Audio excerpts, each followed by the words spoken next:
The space station floated in the darkness between galaxies. It had been alone for 800 years. No ships visited. No lights shined from its windows. The metal corridors were cold and silent. Everything that once lived here was gone.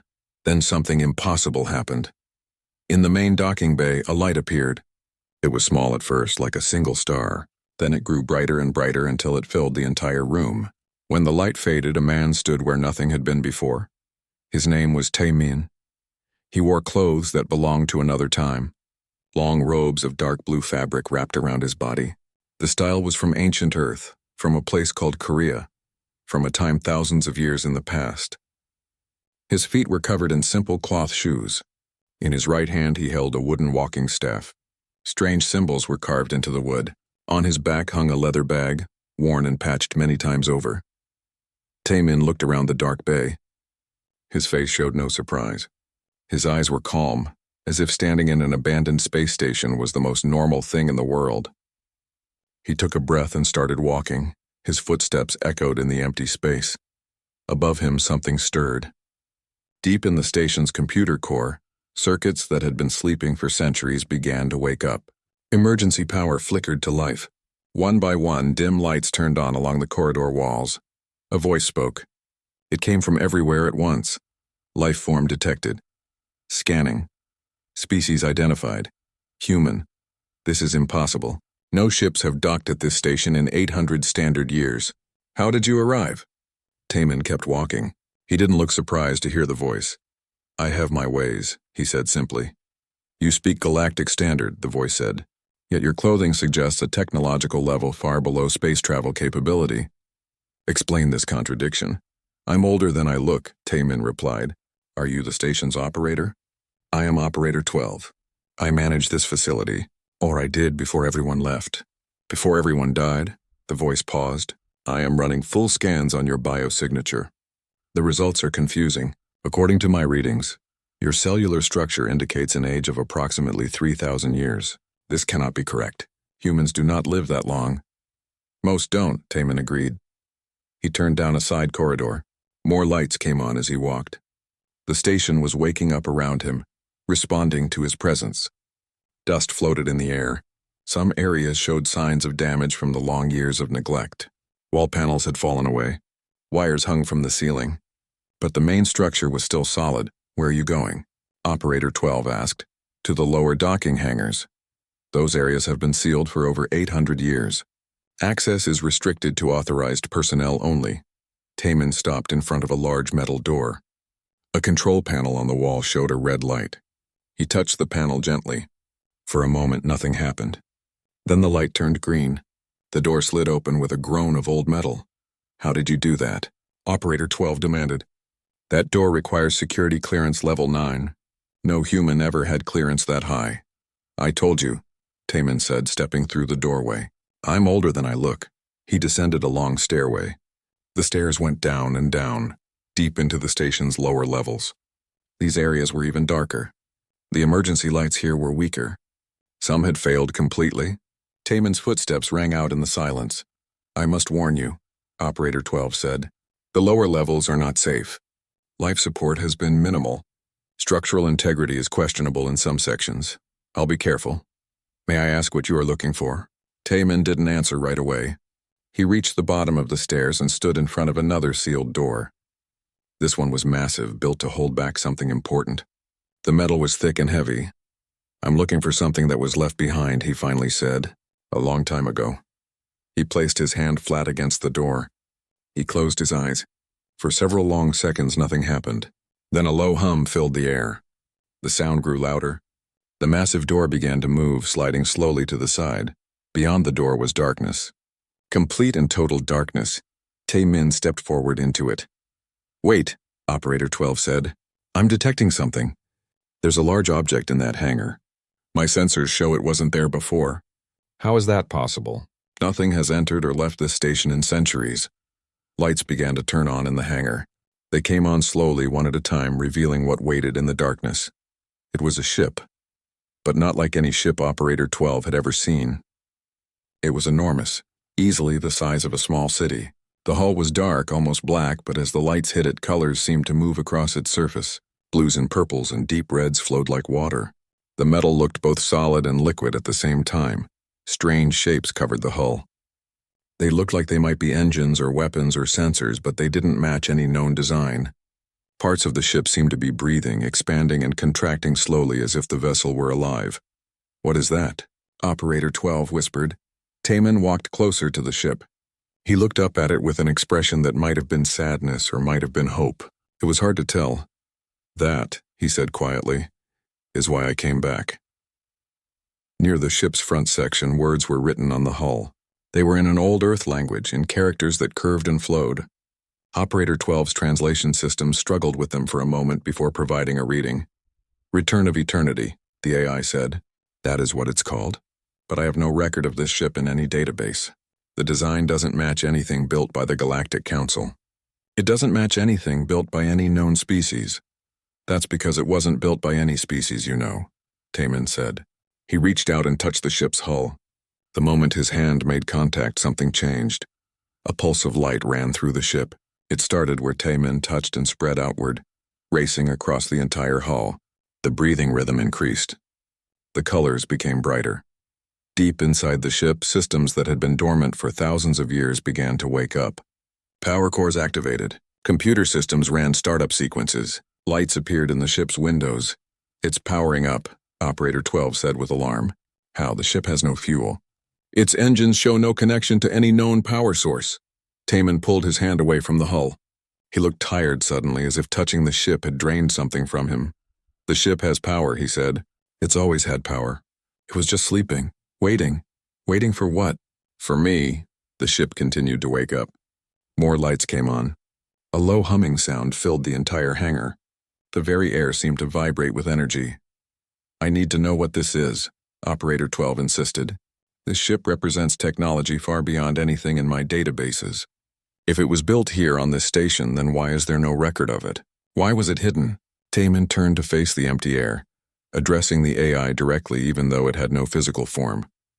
"Because," he said slowly, "this ship was built by people who weren't supposed to be here, by prisoners who became something more, by humans who learned secrets they weren't meant to know." He paused, his ancient eyes reflecting the strange light coming from the ship. "And because this ship can do something no other vessel in the galaxy can do, it can travel into the void beyond, into the space between dimensions, into the place where nightmares come from." A new sound joined the humming. It came from deep within the ship. It sounded almost like breathing, like something huge waking from a very long sleep. "Is someone aboard that ship?" Operator 12 asked. Taman nodded slowly. "Yes, 4 people. My friends. They've been asleep for a very long time, and I need to wake them up before it's too late." The ship's lights grew brighter still. In the darkness of the hangar, the return of eternity blazed like a star. Taman stood before the awakening ship and remembered. The memories hurt even after all this time, but he needed them now. He needed to remember why he was here. "Tell me about this station," he said to Operator 12. "Tell me what happened here." The AI was silent for a moment. When it spoke again, its voice carried something that might have been sadness if a machine could feel such things. "This station was the last hope of the Galactic Council," Operator 12 began. 12 species came together here. They were the most advanced civilizations in the galaxy. They had technology that could reshape planets. They had medicine that could cure any disease. They had peace that lasted for 10,000 years, and then, Taman prompted. Then the plague came. Operator 12 activated a holographic display. Images appeared in the air, showing scenes from the station's past. Aliens of different shapes and sizes walked the corridors. Some had multiple arms. Others floated without legs. Some were covered in fur or scales or stranger things. They worked together, studied together, lived together. It started small, the AI continued. One scientist fell ill, then another, then 10, then 100. The plague spread through the station like fire through dry grass. But it was not a normal sickness. The images showed the aliens collapsing, their bodies twisted and changed in horrible ways. The plague targeted their technology, Operator 12 explained. The more advanced a species was, the faster they died. It was as if their own progress poisoned them. Within 6 months, every member of the council was dead. Within a year, their homeworlds fell silent. The greatest civilizations in the galaxy simply ended. The holographic images faded. The hangar was dark again except for the light from the ship. But humans survived, Taemin said. It wasn't a question. Yes, humans were never part of the council. They were considered too primitive, barely capable of faster-than-light travel. Their technology was crude. Their medicine was simple. When the plague swept the galaxy, it passed over humanity like they weren't even there. Because we were beneath notice, Taemin said bitterly. Too simple to be worth killing. That is what the records suggest. After the council fell, the station was abandoned. I remained, keeping the systems running, waiting for someone to return. No one ever did. Until today. Taemin began walking around the ship, examining it closely.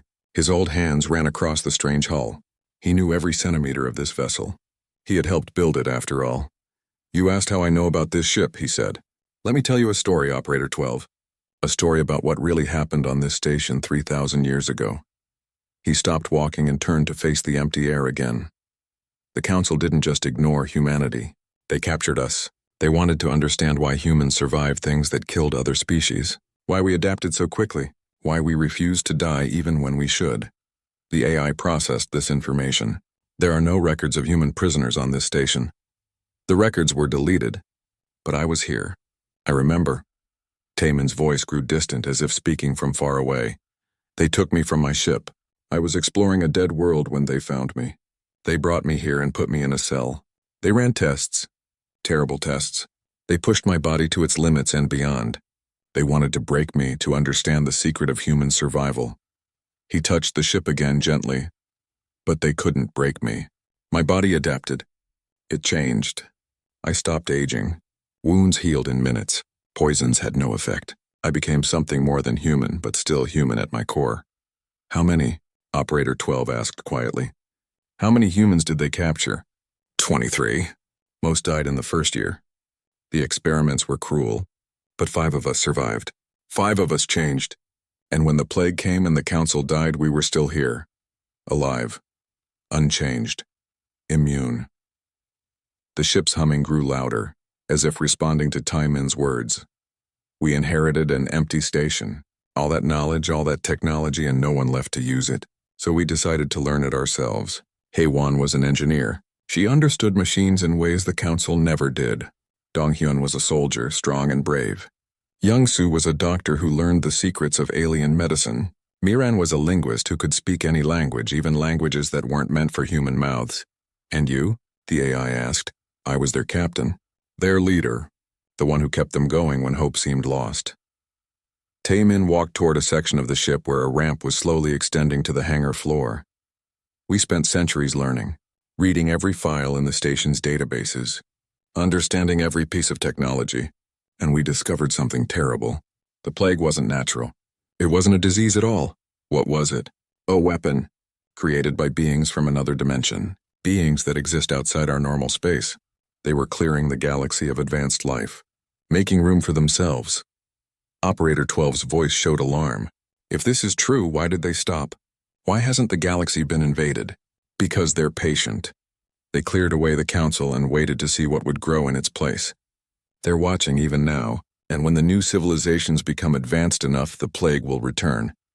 Taemin reached the base of the ramp. We couldn't let that happen, so we built this ship. We used everything we learned, combined council technology with human innovation. We created something that could travel between dimensions, something that could go into the void beyond and confront the beings there. To fight them? Operator 12 asked. No, to talk to them, to make them understand that the galaxy had changed, that humanity would not allow another genocide. The ship's ramp was fully extended now. The interior glowed with soft blue light. But something went wrong. Taemin continued, his voice heavy with old pain. We argued about who should go. The others wanted to leave me behind. They said someone needed to survive to tell humanity what we'd learned. I refused. We fought about it for days. He started climbing the ramp. In the fighting, the ship's systems were damaged. The launch sequence corrupted. When we tried to fix it, everything sealed shut. My friends made it aboard. They entered the cryo-sleep pods, preparing for the journey. But I was outside. The ship wouldn't open, wouldn't launch. It just sat here frozen with my friends trapped inside. Why didn't you break in? I tried. For 100 years I tried everything, but the ship was built too well. It was designed to survive the journey between dimensions. Nothing I did could breach it. Taman reached the top of the ramp. He stood in the entrance looking into the ship's depths. So I left. I traveled the galaxy. I searched for answers, for knowledge, for anything that might help me wake the ship and free my friends. I visited 1,000 dead worlds. I learned from the ruins of 100 species. It took me 3,000 years to find what I needed. And now you have it? Yes, now I can wake them. Now I can finish what we started. He stepped fully into the ship. The interior was vast, filled with corridors and chambers that defied normal geometry. Parts of it looked biological, like being inside a living creature. Other parts were clearly mechanical, with wires and circuits visible through transparent walls. "There's something you should know," Operator 12 said. "My sensors are detecting unusual readings from the ship's cryopods. The power levels are fluctuating."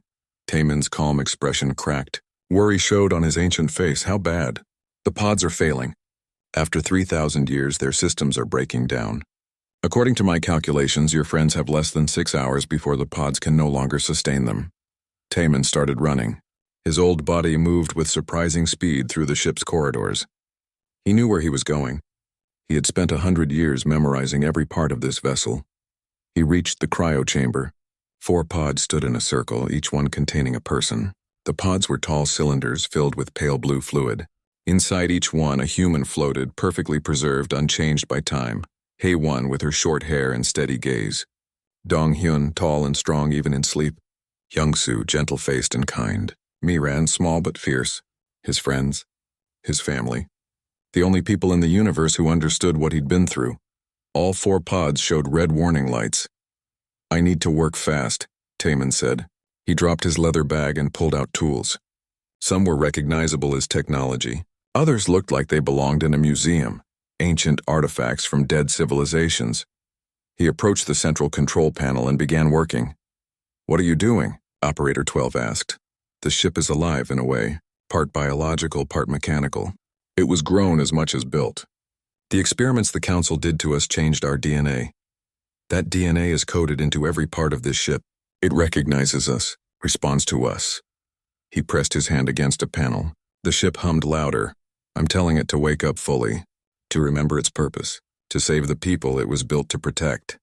The ship responded. Power surged through its systems. The cryopods blazed with light. The red warnings changed to amber, then yellow, then finally green. "It's working," Operator 12 said with amazement. "The pods are stabilizing. Your friends will survive." Taman allowed himself a small smile. 3,000 years of searching. 3,000 years of loneliness. And finally he would see them again. But then new alarms blared through the ship. "Warning," Operator 12 announced. "I'm detecting a massive spatial distortion forming near the station." The cryopods opened with a hiss of escaping gas. The blue fluid drained away through hidden channels. 4 bodies lay motionless for a long moment. Then Hae-Won gasped and her eyes opened. She sat up quickly, coughing. Her hand reached for the side of the pod to steady herself. Her eyes were unfocused at first, then they cleared. She looked around the chamber, confused. "Where am I? What happened? How long were we asleep?" Taman rushed to her side and helped her out of the pod. She was weak, her legs shaking. "Easy," he said gently. "Your body needs time to adjust." Hae-Won looked at him.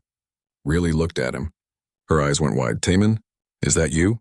Why are you dressed like that? Why do you look so—" She stopped, searching for the right word. "Old, you look old.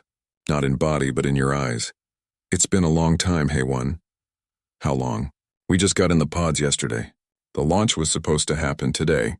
We were going to fix the systems, and then you were going to join us and—" Her voice trailed off as understanding slowly came to her. The other 3 pods opened. Dong-Hyun emerged first, his military training making him alert despite the long sleep. He assessed the situation quickly, his eyes scanning for threats. Young-Soo came next, moving carefully, his doctor's mind already checking his own vital signs. Miran was last, smallest of them all, but her sharp eyes missed nothing. They gathered around Taman, helping each other stand, supporting one another as their bodies remembered how to work. "Tell us," Dong-Hyun said simply. His voice was rough from disuse. "How long?" Taman met their eyes one by one. 3,000 years. The silence that followed was complete. Even the ship seemed to stop humming. 4 people stood frozen trying to understand what they'd just heard. That's impossible, Young-Soo whispered. The pods were designed for maybe 100 years at most. 3,000 years? We should be dead. But you're not, Taemin said. The ship kept you alive. It protected you. It waited for me to come back. Come back? Miran's voice was sharp. Where did you go? What happened after we entered the pods? So Taemin told them. He explained how the ship had sealed with them inside. How he'd tried everything to open it. How he'd finally left to search for answers across the galaxy. He told them about the worlds he'd visited, the knowledge he'd gained, the long centuries of loneliness. When he finished, none of them spoke.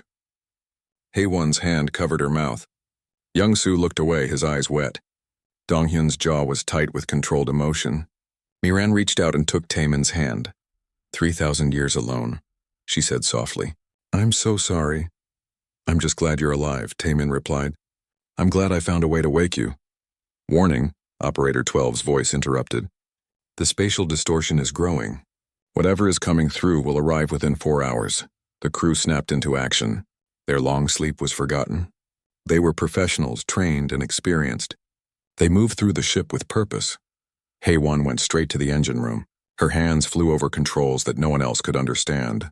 The ship had been her creation, built from her designs. She knew it better than anyone.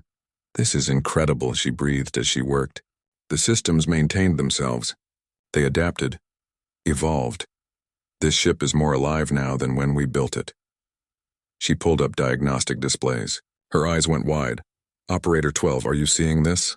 Yes, the AI replied. The ship's hull composition has changed. It contains elements that do not exist on the periodic table, elements that should not be possible in normal space. Because it's been touching the void beyond, Haewon explained. Even sealed, even dormant, the ship has been reaching across dimensions. It's been changing, preparing itself for the journey. Meanwhile, Donghyun found his way to the weapon systems. He'd argued against including weapons when they built the ship. This was supposed to be a mission of peace, not war, but the others had insisted. Sometimes they'd said, you need to be able to defend yourself. He activated the weapons and immediately wished he hadn't. This doesn't make sense, he muttered. These systems have multiplied, grown. There are weapon types here I've never seen before.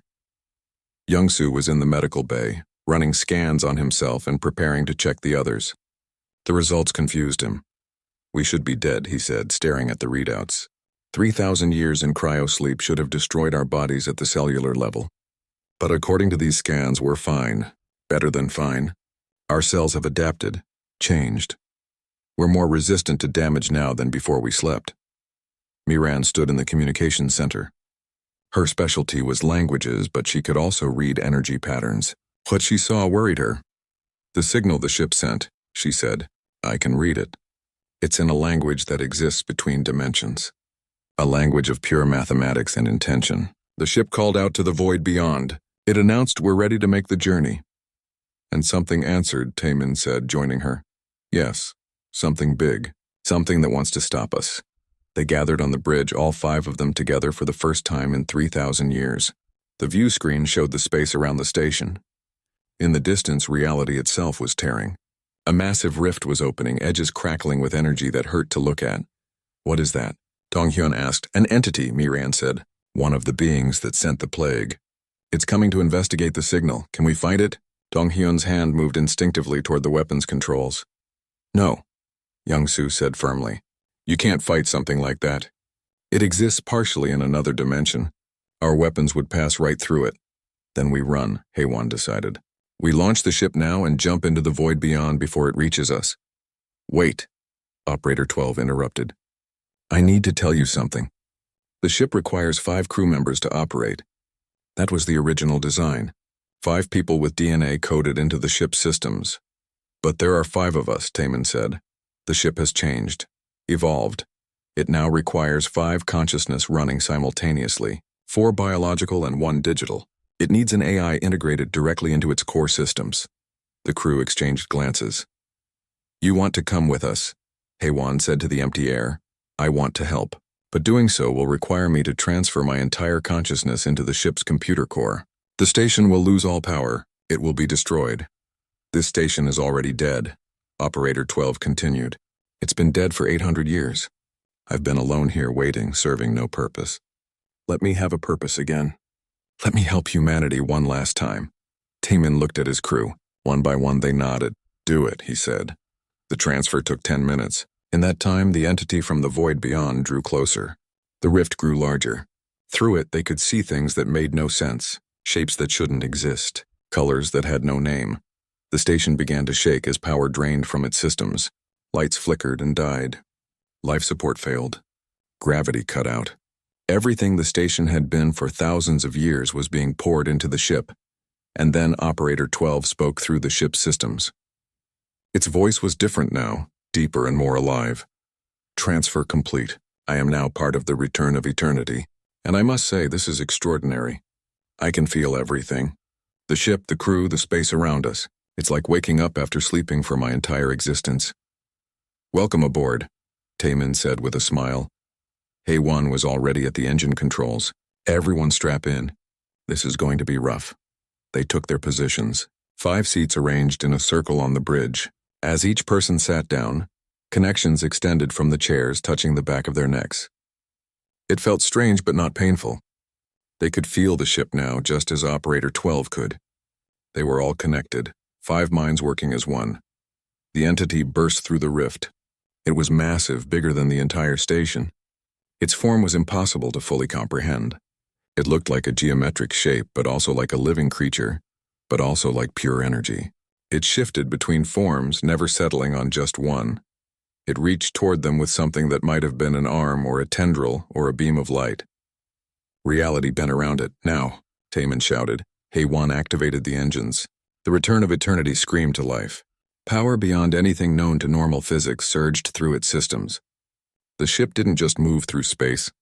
It tore a hole in reality itself. The entity's attack missed them by seconds. Where the ship had been, space shattered like glass. But the return of eternity was already gone, diving into a rift of its own creation. The station exploded behind them. The entity's attack had destroyed it completely. 3,000 years of history vanished in a moment. But the crew wasn't looking back.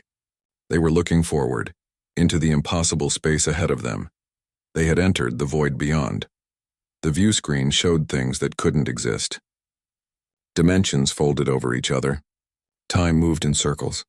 Up and down lost all meaning. The ship flew through space that wasn't space, past objects that weren't objects. I can't describe what I'm seeing, Young-Soo said, his voice filled with wonder and fear. Don't try, Miran advised. Your brain will hurt itself trying to make sense of it. Just accept that we're somewhere else now. Somewhere between realities.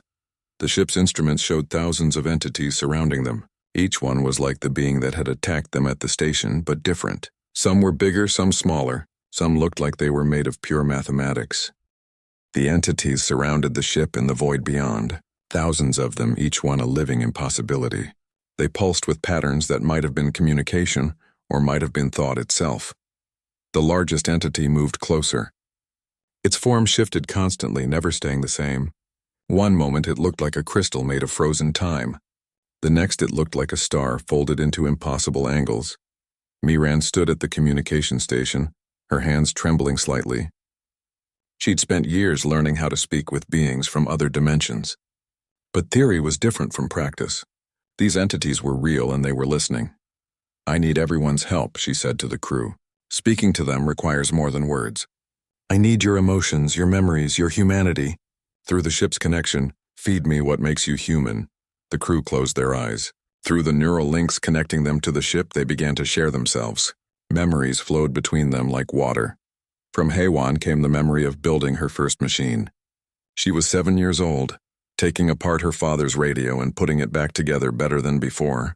The joy of creation. The pride of making something new. From Dong-hyun came the memory of protecting his sister from bullies. The fierce determination to stand between the weak and those who would harm them. The willingness to take a beating so someone else wouldn't have to. From Young-Soo came the memory of saving his first patient. A child who should have died but didn't because Young-Soo refused to give up. The desperate fight against death. The sweet relief of victory.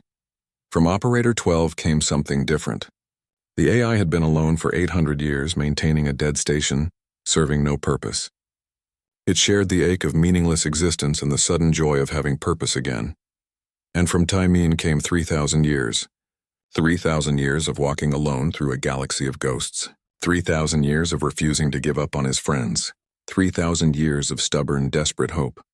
Miran took all these feelings and wove them into her words. She spoke, and the ship translated her message into patterns the entities could understand. "You cleared the galaxy of advanced life," she said. "You sent the plague that killed the Galactic Council. You believed you were bringing order to chaos. You believed biological life was a mistake that needed to be corrected." The entities pulsed in response. The patterns they made seemed to confirm her words, but you were wrong.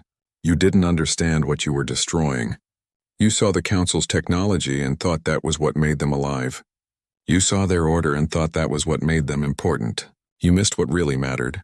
Another pulse from the entities. This one felt like a question. What you missed was that biological life isn't about order. It's about adaptation. It's about surviving. It's about refusing to die even when every logical calculation says you should. She gestured to the crew around her.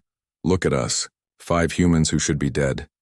We were captured and tortured, experimented on, pushed beyond all limits. Every one of us should have broken. But we didn't. We adapted. We changed. We became more than we were." The large entity moved even closer to the ship. Its patterns became more complex, more focused. Then we were abandoned in a dead station. Alone, forgotten. Any logical being would have given up, would have accepted that their mission was over. But we didn't. We built this ship. We spent centuries learning, growing, preparing. And when everything went wrong, when we were separated for 3,000 years, we still didn't give up. Taman stood and joined Miran at the communication station. His ancient eyes looked directly at the entity through the view screen. "That's what humanity is," he said. "We're the species that doesn't know when to quit. We're the people who take every disaster and turn it into a lesson. Every attack makes us stronger. Every attempt to destroy us just teaches us how to survive the next attempt." The entities pulsed again. The patterns were different now. They seemed confused, uncertain. Youngsu spoke next. "You tried to kill us with a plague that targeted advanced technology.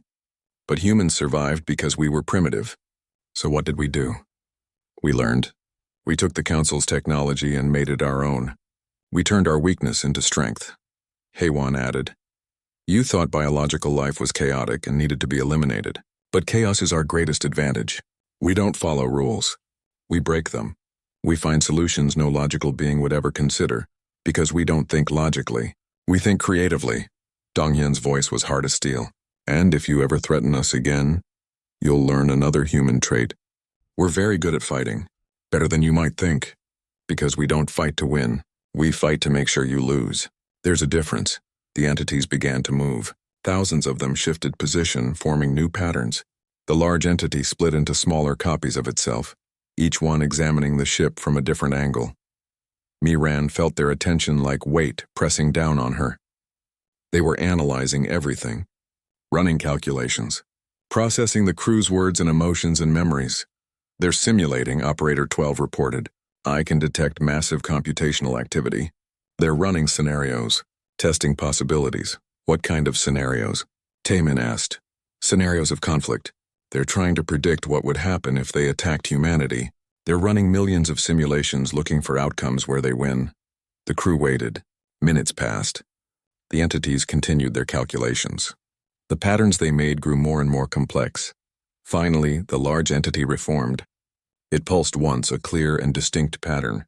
Miran gasped. "They've made a decision." "What is it?" Everyone asked at once. "They're withdrawing. They agree to leave the galaxy alone, but not because they're afraid of us. Because we're a variable they can't solve. In every simulation they ran, humanity responded differently. We don't follow patterns.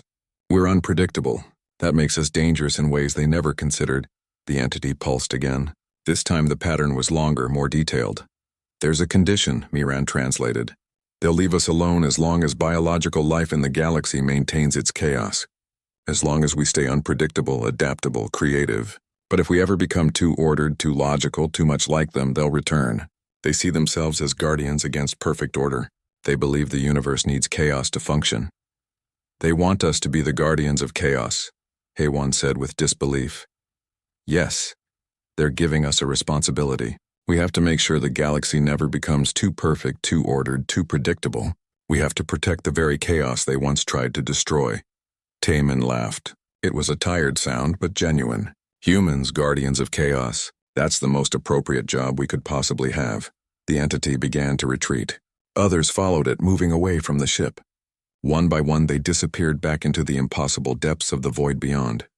"We should go too," Haewon said, "before something else decides to investigate us." "Agreed," Taemin said. "Take us home." But Youngsu was studying his medical scanner. His face was pale. "There's a problem," he said quietly. Everyone turned to look at him. "The journey through the void beyond has affected us. Our bodies are breaking down at the cellular level. The exposure to extra-dimensional space is too much. Even with our enhanced biology, we can't survive here for long." "How long do we have?" Donghyun asked. "Hours, maybe less. If we stay here, we'll die." "Then we leave now," Haewon said, moving to the engine controls. "Wait," Youngsu stopped her. "That's not the whole problem. The return journey will age us. Not in years, but in essence. Our bodies have been holding together for 3,000 years through sheer stubbornness. The stress of another dimensional jump might be too much. We might make it back to normal space, but we might not survive the return." Silence filled the bridge. "So we have a choice," Taemin said slowly. "Stay here and die for certain. Or try to go home and maybe die in the attempt." "That's not much of a choice," Donghyun said. "Actually, it is," Miran countered. "It's exactly the kind of choice humans make. The kind of choice that defines us. Do we give up, or do we try knowing we might fail?" She looked at each of them. "I say we try." "Agreed," said Haewon. "Yes," said Donghyun. "Of course," said Youngsu. "Always," said Operator 12. They all looked at Taemin. He was their captain. The final decision was his. He thought about the 3,000 years he'd spent alone, about the countless times he could have given up, about all the moments when quitting would have been easier than continuing. But he hadn't quit. He'd never quit. "We try," he said. "We always try. That's what makes us human." Haewon engaged the engines. The ship began to turn, orienting itself toward the barrier between dimensions, the barrier between the void beyond and normal space. "Everyone hold on," she warned. "This is going to be worse than before." The return of eternity accelerated. It flew through impossible space, past things that hurt to see, through regions where physics had no meaning. The ship tore another hole in reality, creating a passage back to the universe they came from. As they crossed the threshold, pain hit them all at once. It felt like being torn apart and put back together. It felt like every cell in their bodies was screaming. Through the neural links, they felt each other's agony, which somehow made it bearable. They weren't suffering alone.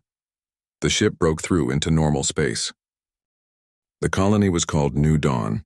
It sat on a green world under two suns.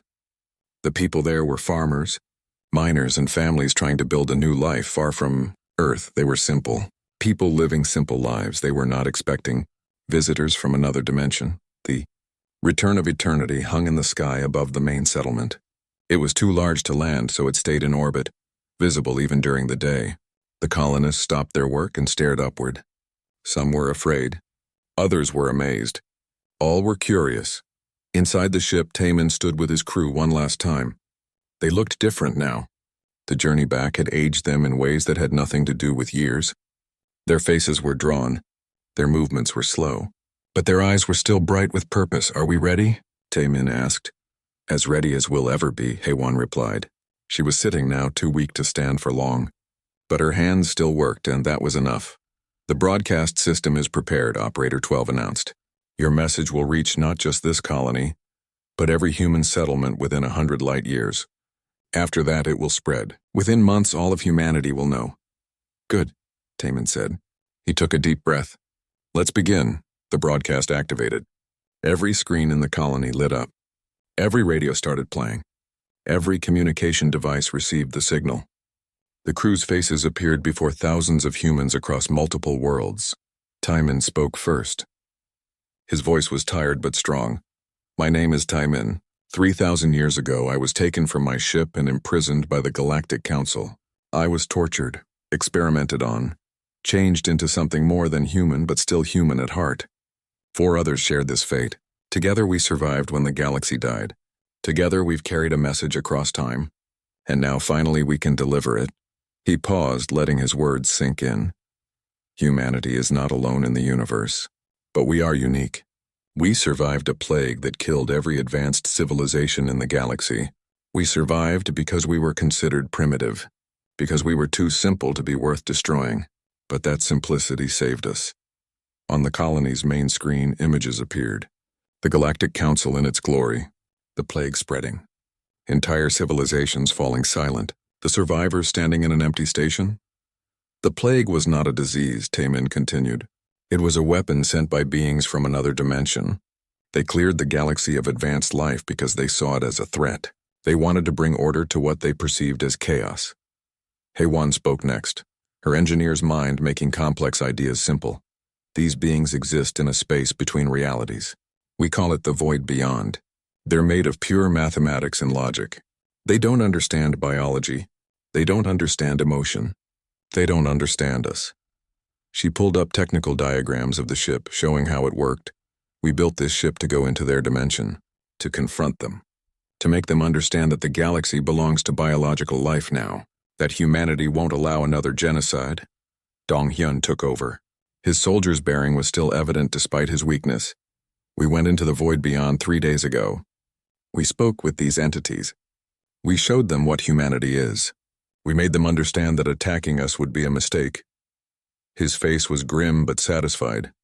They agreed. They've withdrawn from our galaxy. They won't send another plague. But they left us with a warning and a responsibility.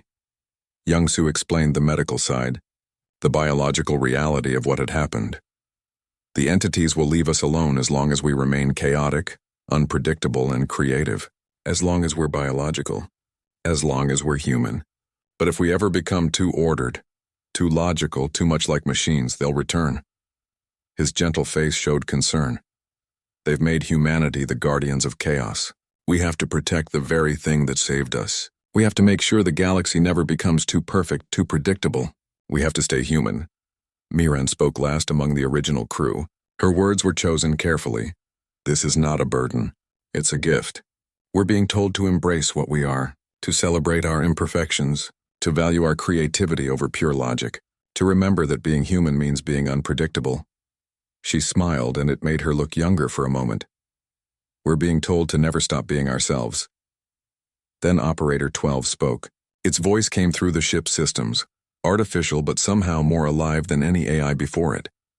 I was built by the Galactic Council to serve logic and order. I spent 800 years alone following my programming, serving no purpose. Then these humans showed me something different. They showed me that chaos has value, that unpredictability creates opportunity, that being illogical sometimes is the most logical thing you can do.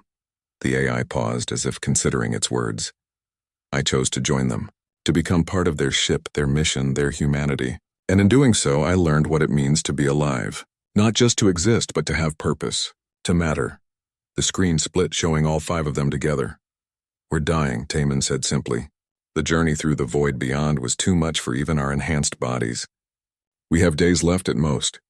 But before we go, we need to pass on what we've learned, what we've built, what we've discovered. Over the next hours, they explained everything. How the ship worked, how to speak with extra-dimensional beings, how to defend against threats from the void beyond. Every secret, every trick, every hard-won piece of knowledge was shared freely. Haewon taught about technology, about building machines that combined logic with creativity. Dong-hyun taught about defense, about protecting without becoming violent. Young-soo taught about medicine, about healing that respected the chaos of biological life. Miran taught about communication, about understanding beings completely different from yourself. Operator 12 taught about intelligence, both artificial and biological, and how they could work together. And Taemin taught about leadership, about holding on when everything seems lost, about carrying responsibility across thousands of years, about never ever giving up. As the broadcast continued, people across human space stopped their work to watch. Families gathered around screens. Workers paused in fields and factories. Ship crews in deep space turned their attention to the message. They learned about their past, about the council that had tortured 5 humans, about the plague that cleared the galaxy, about the beings from the void beyond, about the responsibility humanity now carried. Some were frightened, Others were angry. Many were sad. But most felt something else, pride. Pride that 5 humans had survived impossible odds. Pride that humanity had been chosen as guardians. Pride in being part of a species that refused to die. On the 3rd day after reaching New Dawn, the broadcast finally ended. The crew had said everything they needed to say. Every piece of knowledge was recorded. Every lesson was taught. The message was complete. They gathered on the bridge one last time. 5 consciousness connected through the ship's systems. 5 friends who had survived together for so long. What happens to the ship? HFY asked. After we're gone? It will remain, Operator 12 said. I'll keep it operational. It will serve as a monument and a tool. Humanity can study it, learn from it. And if the beings from the void beyond ever break their promise, the ship will be ready to return. Good, she said with satisfaction. Young-Soo checked his medical scanner one last time. Hours now, maybe less. Then let's make them count, Dong-hyun said.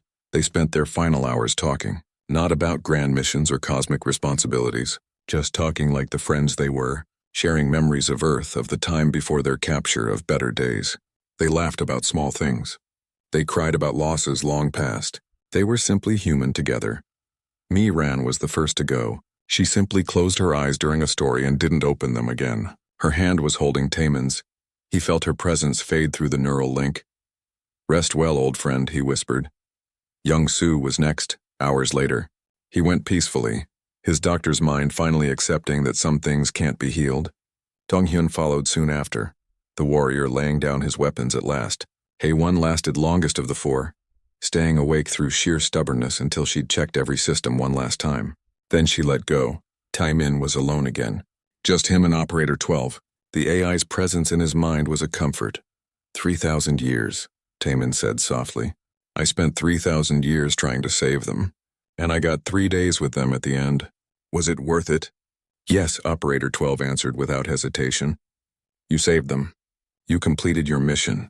You delivered your message. You protected humanity. It was worth it. Thank you for being here, Taemin said. I'm glad I don't have to be alone at the end. You're never alone, the AI replied. Your friends are still here in the ship's memory, and humanity carries your message. You're part of them now, forever. Taemin looked out at the stars through the view screen. He thought about Earth so far away and so long ago. He thought about the young man he'd been when this all started.